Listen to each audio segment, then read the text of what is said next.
Welcome to the Commercial Real Estate Mastery Podcast, where you'll learn the correct way to identify, negotiate, perform due diligence on, renegotiate, finance, turn around, and operate real estate in today's market, a market in which volatility creates opportunity and sound principles defeat fads and bubbles. And now, here is your host, a 25-year commercial real estate veteran and co-owner of over $1 billion in real estate assets, Frank Rolfe. America has seen a lot of crises in recent years. You had the dot-com bust. You had the Great Recession. You had COVID.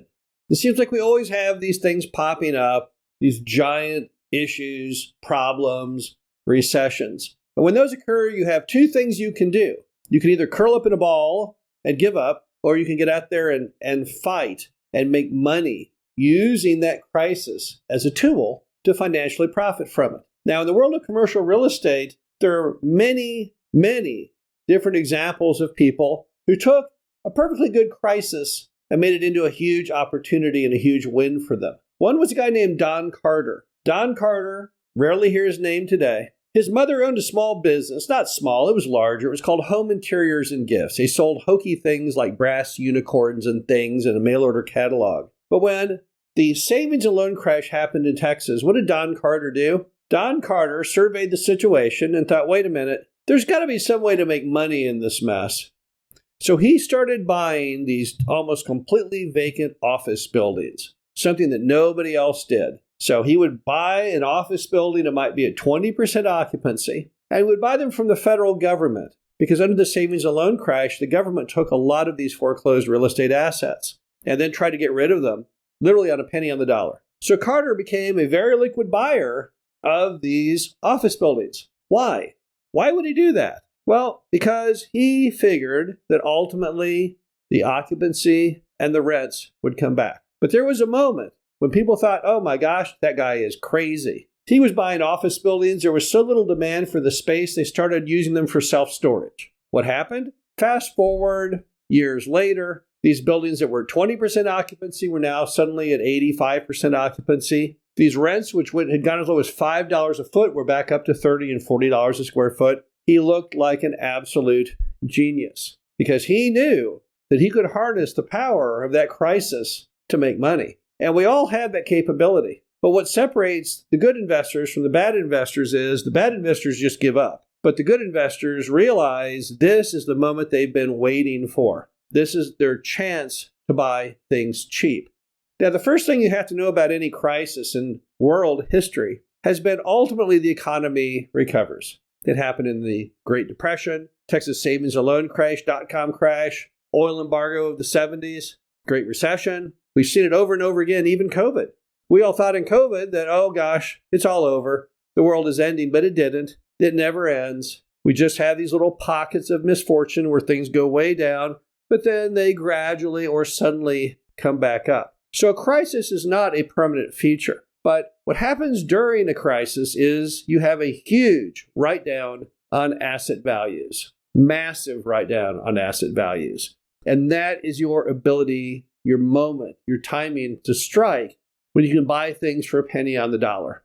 J. Paul Getty, one of the wealthiest people in American history, in fact, the wealthiest back in the 50s and the 60s, he loved recessions. If you read his biography, he thought recessions were the greatest thing ever because in recessions, you could buy great assets for very, very little money. Conrad Hilton of the Hilton Hotel chain, he had a whole chain of big, beautiful hotels and lost them all during the Great Depression. And he learned a lesson from that. His new theory, don't build anything. Wait for a crisis and buy it for a penny on the dollar. Over and over again, there have been so many American real estate fortunes that were created basically on the back of a downturn. So when you look at investing in real estate, you don't want to be investing during the boom times because during the boom times, more than likely, there will be a downtime and the values will come down and the rents will come down and your ability to handle that will be much reduced. When you want to buy things is when times are bad and then you want to ride them up like a ship riding the tide up. That's the best way to invest. Now, what is our current crisis in real estate that you can use as a tool, as a lever to get good buys in? Well, you have the micro side. We all know office buildings are struggling terribly. Huge vacancy, big reduction in rents.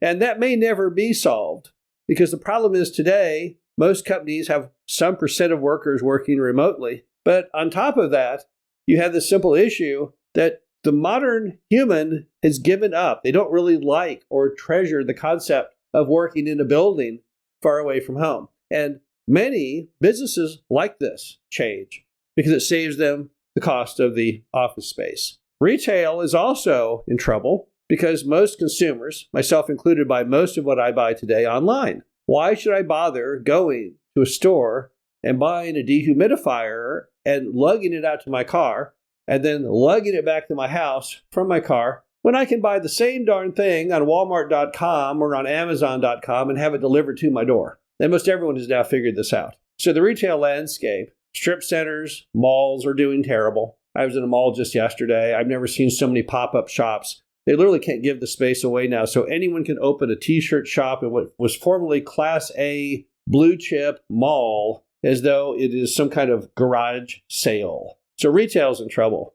Lodging's in trouble. Lodging has real problems right now because a lot of people are electing not to travel, particularly business travel, because they can just do it on a Zoom meeting. So that's struggling. But then you have the industries that are poised to always do well. Mobile home parks, apartments. Jerome Powell at the Fed, the guy that raised the rates so aggressively, he's leaving office in May. Everyone hates him. Trump has been trying to get him fired or thrown out since before he was even elected. When Powell goes, Powell is literally holding back rates. He hates Trump so much he can't help himself. He refuses to lower rates simply because Trump wants them lower. But when he's gone, you should see the dam break and you should start seeing lots of lower rates. If you buy real estate at a time when rates are coming down, values of those real estate keep going up. So the best time to buy any form of commercial real estate is in an environment where the interest rates are coming down. That is this moment. So while we all have to wait around for crises to occur, and crises come in many form and fashion, right now in the world of real estate, the crises you can profit from is simply buying properties at a time of higher interest rates. As the interest rates go down, your monthly payments decline. Most importantly, the value of the assets go up. This is the perfect crisis to be buying in. This is Frank Rolfe. Hope you enjoyed this. Talk to you again soon. Thank you for listening to the Commercial Real Estate Mastery Podcast. Be sure to visit us at creumastery.com to subscribe to the show, read our show transcriptions, and access all of our great information on real estate investing. And if you have a moment, please feel free to rate, subscribe, and leave a review wherever you listen to your podcasts. This helps others find the show, and we greatly appreciate it. We'll catch you in the next episode.